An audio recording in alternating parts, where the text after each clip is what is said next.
तो आज हम देखेंगे तवे पर बिंदी का कमाल और ऐसे ही कुछ नए कुछ पुराने धमाकेदार टिप्स एंड ट्रिक्स लेके मैं फिर से हाजिर हो चुकी हूँ। नए व्यूअर्स हमसे हर दिन जुड़ रहे हैं तो उनके लिए काफ़ी हेल्पफुल रहेंगे। वीडियो बहुत ही पूरा देखना, अच्छा लगे तो लाइक शेयर करना, कमेंट में ज़रूर बताना और चैनल को सब्सक्राइब करना बिल्कुल मत भूलना। तो मेरी फर्स्ट टिप है साड़ी को लेके। हम साड़ी अलमीरा में जब हैंग करते हैं साड़ियों सूटों, तो कई तरीके की होती हैं साड़ियाँ हमारी। तो अक्सर देखा होगा लुढ़कती पुढ़कती रहती हैं साड़ियाँ, हाथ लगाए ज़रा सा तो नीचे गिर जाती हैं। इससे हमारी कितनी भी हम अपनी अलमीरा को ठीक कर लें वो बहुत ही ज़्यादा मैसी लगती है। अगर साड़ियाँ इस तरीके से बिखरी रहें, बार बार हमें संभालनी पड़ती हैं तो कई बार बहुत ज़्यादा इरिटेशन हो जाती है। तो इस परेशानी से बचने के लिए आपको छोटा सा जुगाड़ करना है। आपको लेनी है क्लोथ पिन, प्लास्टिक वाली, स्टील और लोहे वाली मत लेना, वरना वो लेंगे तो आपकी साड़ी में दाग लग जाएंगे, वो दाग छुटेंगे भी नहीं। तो प्लास्टिक वाली क्लोथ पिन लेनी है। इस तरीके से लगा करके टक करके आपको हैंग करोगे तो आपकी साड़ियाँ वो एकदम से ऑर्गेनाइज रहेंगी। अलमीरा है वो भी बिल्कुल बढ़िया रहेगी और साड़ियाँ भी बिल्कुल ठीक रहेंगी। अगर क्लोथ पिन आपके पास नहीं है या किसी भी सिचुएशन में या फिर ऐसे नहीं कर सकते तो इस तरीके से भी आप काम कर सकते हैं। इससे भी आपकी साड़ी बिल्कुल भी नहीं गिरेगी। तो आपको साड़ी को इतना फोल्ड करना है जितना मैं दिखा रही हूँ, फिर एक साइड से आपको इतनी डालनी है। अच्छे से देखेंगे वीडियो को तो समझ में आ जाएगा। अब लेना है ब्लाउज, जैसे ब्लाउज को अंदर कर देना है हैंग आप, क्योंकि साड़ी के साथ ब्लाउज रहेगा तो आपको परेशानी भी नहीं होगी। फटाक से निकालो, फटाक से रेडी हो जाओ। फिर दूसरा छोर रह गया हमारा, उससे भी पीछे से इसी तरीके से डाल दूंगी। ठीक है, एक दो बार देखेंगे वीडियो को तो समझ में अच्छे से आ जाएगा कि मैंने किस तरीके से साड़ी को टक किया है। अब इस तरीके से लगाओगे ना तो भी आपकी साड़ी बिना क्लोथ पिन के एकदम से फिक्स रहेगी, बिल्कुल भी नहीं गिरेगी। चाहे कितना भी हिला डुला लेना तो हमारी साड़ी ये भी एकदम से ये तय है। इस तरीके से करके टांगोगे ना तो साड़ी बिल्कुल नहीं गिरेगी। तो दोनों ट्रिक में से आप कोई सा भी काम ले सकते हैं। नेक्स्ट आइडिया है मेरा, जो वुडन के फर्नीचर होता है उनमें शाइनिंग कैसे रखें, उनका देख रेख हम कैसे करें, कैसे हमारी जो लकड़ी की चीज़ें हैं वो लंबा चलें, शाइन करती रहें, चमकती रहें और बढ़िया रहें। तो वरना देखा होगा लकड़ी की चीज़ों में ना बहुत ही जल्दी वाइट वाइट हो जाती है, फंगस सी लग जाती है, पाउडर से निकलने लगता है, धीमे करके बहुत जल्दी ख़राब हो जाती हैं। तो चाहे वो लकड़ी के हमारे चकला बेलन हो, स्पैटुला हो, इस तरीके के लकड़ी के चमचे हों, हमारा बेड हो, टेबल हो, डाइनिंग टेबल हो, चेयर हो, लकड़ी का मतलब फर्नीचर का जो भी सामान हो उसे कैसे देख रेख करें, उसके लिए आपको लेना है कोकोनट ऑयल। ठीक है, नारियल का तेल लेना है तो सरसों का तेल भी आप ले सकते हैं। कॉटन पे मैंने थोड़ा सा डाला है। अच्छे से मसाज कर देनी है हमारी चकला बेलन सारी चीज़ों की। इसी तरीके से अगर टेबल चेयर बेड पे कर रहे हैं तो आप बड़ा टुकड़ा ले लें, कपड़े का ले लें, एक टुकड़ा कॉटन का कपड़े का ले लें, उस पर डाल करके तेल ये डाल लें, सरसों का तेल डाल लें या नारियल तेल, मतलब दोनों में से कोई भी तेल ले लें और अच्छे से मसाज कर देना बेड की, डाइनिंग टेबल की, कुर्सियों की। जैसे ही करेंगे ना देखना गजब की साइन आ जाएगी लगाते ही उनमें, वरना फंगस सी लग जाती है, वाइट वाइट हो जाती है धीमे धीमे करके, जो देखने में भी बड़ी ख़राब लगती हैं और एक रोग सा लग जाता है, वो बहुत ही जल्दी बेकार हो जाती हैं। तो इस तरीके से, क्योंकि पुराने टाइम में भी देखा होगा जो हमारे बड़े बुजुर्ग थे जो उसको तेल पिलाते थे लकड़ी की चीज़ों को, जैसे लट्ठू बोलते हैं, लाठी बोलते हैं बहुत सी जगह, तो उनमें तेल लगाते थे महीने में 2 महीने में, तो एकदम से शाइन करती थी वो, गजब की काली रहती थी और कितनी मजबूत रहती थी। तो आपकी लकड़ी की चीज़ें हैं ना, इस तरीके से तेल लगाओगे, तेल पिलाओगे, उसको मालिश करोगे तो आपकी लकड़ी की चीज़ें सेफ़ रहेंगी, लंबा चलेंगी, मजबूत रहेंगी और गजब की वो शाइन करती रहेंगी। यही लकड़ी की चीज़ों को सेफ़ रखने का सबसे अच्छा और यूनिक आइडिया है। आप ट्राई करके देखना, अच्छा लगा हो तो कमेंट में ज़रूर बताना। नेक्स्ट आइडिया है मेरा सेफ्टी पिन को लेके। हम लेके आते हैं ना, इस तरीके से आती है मार्केट से, आपने देखा होगा। लेकिन कई बार जब हम इमरजेंसी में कहीं जल्दी हो, पिन चाहिए हमें, मान लो छोटी चाहिए, बीच में से चाहिए बड़ी वाली, तो कैसे निकालें, सारी पिन फैलानी पड़ेंगी तो काम ही बढ़ेगा ना हमारा। तो इससे बचने के लिए एक काम कर सकते हैं, आपको इस तरीके से सारी पिनों को पहले मार्केट से ला के आप निकाल लें, फिर उसके होल में जो डली हुई आती है ना, ऐसे ना डाल करके आपको अंदर डालनी है। ठीक है, तो होल में मत डालना, नीचे डालनी है।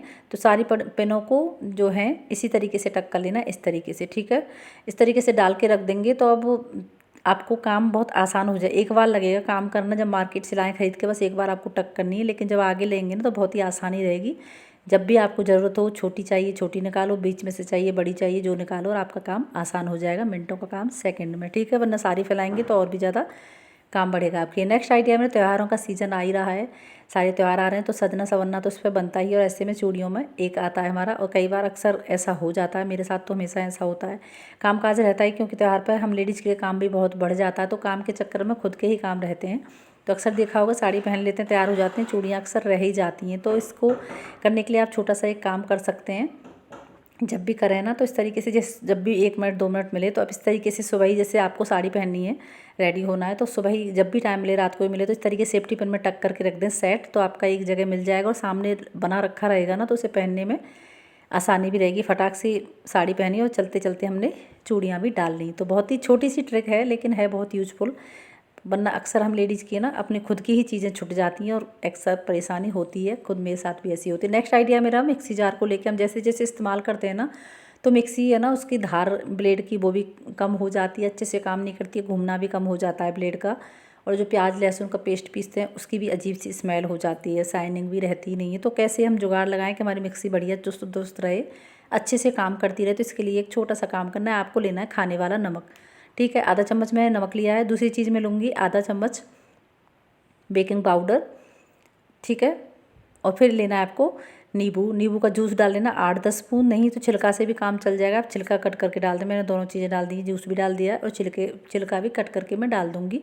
3 चीज़ हो चुकी हैं। चौथी चीज़ है मेरी, जो आप सर्फ इस्तेमाल करते हैं ना कपड़े धुलने के लिए, 1 चम्मच वो डाल लेना। 4 चीज़ मैंने डाली, नमक है, सोडा है और नींबू है, और फिर डाला है मैंने सर्फ। चारों चीज़ों को डाल कर थोड़ा सा पानी डालना, इसे थोड़ी देर के लिए आपको मिक्सी में घुमा देना है। 8-10 बार घुमाएंगे ना तो इससे क्या काम करेगा, जो चारों चीज़ें हमारा सोल्यूशन बहुत ही ज़बरदस्त तैयार हुआ है। इसके लिए आपको ये क्या काम करेगा कि जिस कोई शाइनिंग है ना हमारी मिक्सी की जो गायब हो जाती है धीमे के धुल धुल करके, वो अच्छी हो जाएगी। जो इसमें प्याज और लहसुन की स्मेल हो जाएगी वो भी पूरी तरीके से गायब हो जाएगी। उसके ब्लेड जो काम नहीं कर रहे थे वो भी बहुत अच्छे से काम करने लगेंगे। लगता है ट्रिक लेकिन है बहुत यूज़फुल, इस्तेमाल करके देखना इस तरीके से। तो मैंने पानी बॉईल कर रखा था, हमें ये जो सोल्यूशन है इसको भी वेस्ट नहीं करना है, इसमें भी बढ़िया हम कपड़े धुल के दिखाएंगे क्योंकि बहुत ही पावरफुल सोल्यूशन है ये।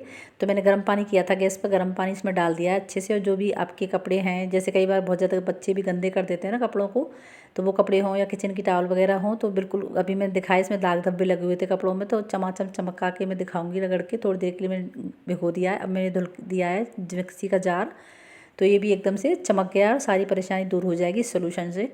आप इसे महीने 2 महीने में इस तरीके से कर देना। ठीक है, और कपड़े हैं, अब मैं थोड़ा सा हल्का सा रगड़ेंगे इसमें, रगड़ करके देखना सारी जो दाग धब्बे धूल मिट्टी गंदगी थी ना, जैसे हम नॉर्मल सर्फ से कपड़े धोते हैं उससे अच्छी क्लीनिंग करेगा जो हमारा सोल्यूशन था इसमें, जो हमने अभी बनाया था मिक्सी जार के लिए। ठीक है, तो एक साथ एक पंथ 2 काज हो जाएंगे। एक काम करना है, मिक्सी जार के साथ साथ आपके कपड़े भी धुलेंगे, बहुत ही ज़्यादा गंदे दाग धब्बे वाले तो एकदम से चमक गए हमारे सारे कपड़े। तो जब भी लगे कि आपकी मिक्सी ढंग से काम नहीं कर रही, तो महीने 2 महीने में आप ये चीज़ें बना करके इसी ट्रिक को लगाना, आपकी मिक्सी भी ठीक हो जाएगी और आपकी बहुत ही ज़्यादा दाग धब्बे और गंदे कपड़े हैं ना वो भी एकदम से चमाचम चमक जाएंगे। देख लेते हैं नेक्स्ट आइडिया हमारा अदरक को लेकर। अदरक के भाव है ना बहुत ही ज़्यादा महंगी आ रही है, मतलब अदरक को ऐसे में अदरक ख़राब भी बहुत जल्दी हो जाती है। तो इसे कैसे हम स्टोर करें, जिससे मतलब 250 ग्राम, आधा किलो, 1 किलो ले आएँ, तो कैसे ढंग से रखें कि आराम से अच्छे से चले और हमें इसकी स्वाद ले पाएँ अच्छे से चाय में या सब्ज़ी में डाल के। तो आप इस तरीके से फूड कंटेनर हर घर में आते ही हैं, तो हमें एक टिश्यू पेपर अंदर लगा लेना है। उसकी लिड है ना, इसका ढक्कन है, उसमें आपको खूब सारे होल कर लेना है जिससे एयर जाती रहे, हमारी अदरक लंबा चलेगी इस तरीके से अगर रखोगे तो। एक तो उसमें जो नमी हो ना पहले उसे सुखा लेना, गीली मत रख देना साथ के साथ। ठीक है, आपको अदरक सुखा लेनी, फिर एक के ऊपर एक ना चढ़ाएं, अच्छे से फैला के रखें, ढक्कन बंद कर दें, उसमें नमी ना हो। अदरक को अगर बाज़ार से लाएं गीली सी है तो उसे अच्छे से पंखे की हवा में सुखा लें, बिल्कुल सूख जाए, कपड़े से पोंछ लें, उसके बाद रखें। आपका अदरक है ना बहुत लंबा चलेगा, ख़राब बिल्कुल भी नहीं होगा। नेक्स्ट आइडिया, हम चार्ज करते हैं मोबाइल, सबकी आदत होती है मोबाइल चार्ज हुआ और चार्जर को ऐसे ही छोड़ देते हैं। जहाँ छोटे बच्चे हो ना, अक्सर देखा होगा नीचे खींच देते हैं या मुंह में डाल लेते हैं, तो कभी कभी बहुत ज़्यादा डेंजरस हो जाता है और बहुत जल्दी लीड है इसकी जो वायर है ना बहुत जल्दी ख़राब हो जाता, टूट जाता। तो इससे ना करने के लिए आप छोटा सा काम कर सकते हैं, साइड में ही आप क्लोथ पिन रखें, इस तरीके से टक कर सकते हैं, या तो ऊपर लपेट कर या फिर सामने से ज़रा सा यूँ हाथ से किया, और मतलब देर नहीं लगती, कुछ सेकंड ही लगते हैं, पर आपका घर है वो भी ऑर्गेनाइज रहेगा। और जो छोटे बच्चे हैं ना उनको भी खतरा नहीं रहेगा, आपका मोबाइल का चार्जर है वो लंबा चलेगा, वरना ये बहुत जल्दी ख़राब हो जाते हैं चार्जर होते हैं जो। नेक्स्ट आइडिया है हमारा करी पत्ते को लेकर। करी पत्ता कैसे स्टोर करें, इस करी पत्ता जिस भी सब्ज़ी में नाश्ते में डालते हैं ना, चौगुना कर देता है स्वाद को, बहुत ही प्यारी खुशबू भी आती है, टेस्ट भी रहता है और फ़ायदा भी बहुत ही ज़्यादा करता है, बहुत गुणकारी होता है। करी पत्ता होता है हमारे पेट के लिए, बालों के लिए, सब चीज़ के लिए। तो अगर नहीं है तो अड़ोस पड़ोस से लें, आपके घर में है तो कैसे स्टोर करें, वरना कई बार आलस भी कर जाते हैं हम लाने का बाहर से। तो इस तरीके से मैं ले आई थी करी पत्ता खूब सारा, मैंने 2 बार वॉश किया, 2-3 बार, फिर से सुखा लिया है पेपर पर फैला के पंखे के हवा में, बिल्कुल भी पानी ना रहे, नमी ना रहे करी पत्ता में, इस तरीके से ध्यान रखना। फिर मैंने सारी लीव्स ने उसके अलग कर ली। फिर लिया है कांच का डब्बा लेना है आपको, कांच के डब्बे में स्टोर करोगे तो अच्छा रहेगा, बहुत लंबा चलेगा, नहीं है तो आप प्लास्टिक का भी ले सकते हैं। डब्बे में बंद करके फ्रिज की बास्केट में डाल दें, जब इस्तेमाल करना हो थोड़ा सा डालें और फिर इसे रख दें। इस तरीके से रखोगे ना तो आपका करी पत्ता महीनों तक ख़राब नहीं होगा और आप बढ़िया मज़े ले पाएंगे करी पत्ते के भी। ठीक है, नेक्स्ट आइडिया, आपको एक बोल में, एक कटोरी में, किसी में भी ले लेना है शैम्पू, जिससे कोई सा भी शैम्पू ले लें जिससे आप अपने बाल धोते हो। फिर मैंने आधा ढक्कन डाला इसमें, विनेगर और 1/4 स्पून डाला इसमें सोडा। ठीक है, तीनों चीज़ों को अच्छे से मिक्स कर लेना। बहुत ही पावरफुल ज़बरदस्त सोल्यूशन हमारा तैयार हुआ। साथ के साथ इसे इस्तेमाल करना है, कहाँ पर करना है देख लेते हैं। सिंक होती है ना, तो कई बार स्टील वाली सिंक है उसमें बहुत जल्दी दाग धब्बे लग जाते हैं, खारा पानी आता है कई जगह, तो उसके भी दाग धब्बे ऐसे होते हैं कि छुटते नहीं हैं। हमारी सिंक, स्टील वाली सिंक का बिल्कुल रेड मार के रख देते हैं। तो करना क्या है, आपको जो लेना है सोल्यूशन बनाना है, इसी तरीके से लगा देना है और रगड़ना है जूना लेकर के। ठीक है, इस तरीके से रगड़ के साथ के साथ वॉश मत करना, 10 मिनट के लिए 5-10 मिनट के लिए छोड़ देना। उसके बाद दोबारा से हल्के से वॉश करना, हल्के से रगड़ना, उसके बाद वॉश करना। देखना इस तरीके से सोल्यूशन को बना के करोगे ना, महीने 2 महीने में कर दो तो आपकी स्किन चमचमाती रहेगी, बिल्कुल भी ख़राब नहीं होगी, ना ही उसमें दाग धब्बे पड़ेंगे। महीने 2 महीने में कर दो, आपका काम हो जाएगा। नेक्स्ट आइडिया है मेरा, इस तरीके की जो बिंदियाँ होती हैं ना, जब हम लगाते हैं तो जैसे ही बिंदी लगाएंगे ना निकालने के लिए, और कहीं जाना हो, हमें जल्दी हो, तो और बहुत ज़्यादा इरिटेशन हो जाती है, मुझे तो अक्सर हो जाती है ऐसे। तो बिंदी निकालेंगे तो बिंदी तो निकलती नहीं है, पेपर साथ आ जाता है निकल के। बिंदी निकलती नहीं है, पेपर साथ निकल के आता है। कितनी परेशानी हो जाती है ना, देर होती है, और वो लगेगी भी नहीं अगर पेपर साथ निकल रहा है। क्योंकि परेशानी ये होती है कि जो गोंद होती है ना, इसका सूख जाता है इसके साथ में, तो बिंदी के साथ वो पेपर निकल के आता है। तो इस परेशानी से बचने के लिए करना क्या है आपको, तवा गरम, हम रोटी बनाते हैं दोनों टाइम तो तवा गरम रहता है। गैस मेरी बंद है, लेकिन अभी मैंने रोटी सेकी थी तो तवा गरम है। ठीक है, तवा गरम है तो आपको बिंदी का पत्ता इस तरीके से इस पर रख देना है, गैस चालू मत करना, बस तवा गरम हो इतना ध्यान रखना। रोटी सेकने के बाद तवे पर रख देंगे इस तरीके से, जो रखेंगे ना गरम तवे पर, तो जिसकी ग्लू होगी ना, जो बिंदी में गोंद रहती है, जो गोंद होगी वो मेल्ट हो जाएगी थोड़ी सी, और हमारी बिंदी आसानी से निकल पाएगी। इस तरीके से निकालेंगे ना तो देखो निकली है, फटाक से निकलेगी, और आप इजीली अपने काम, आपका आसान हो जाएगा। वरना इतनी दिक्कत होती है और जल्दी होती है और बिंदी निकल के नहीं देती। तो इस तरीके से करोगे गरम तो इसकी ग्लो है, वो जो गोंद होती है वो मेल्ट हो जाएगी, और आप आराम से जब भी बिंदी निकालेंगे फटाक से बिंदी निकल जाएगी। बहुत ही यूज़फुल ट्रिक है। आई होप आपको पसंद आई होगी, तो कमेंट में ज़रूर बताना। तो ये थी मेरी आज की टिप्स ट्रिक, सबसे ज़्यादा कौन सी पसंद आई कमेंट में बताना ऐसे ही। और मेरा वीडियो दुनिया के किस गाँव शहर से देख रहे हो ये भी मेरे साथ ज़रूर से शेयर करना। मिलती है नेक्स्ट डे नेक्स्ट वीडियो में, तब तक के लिए Radhe Radhe, thanks for watching.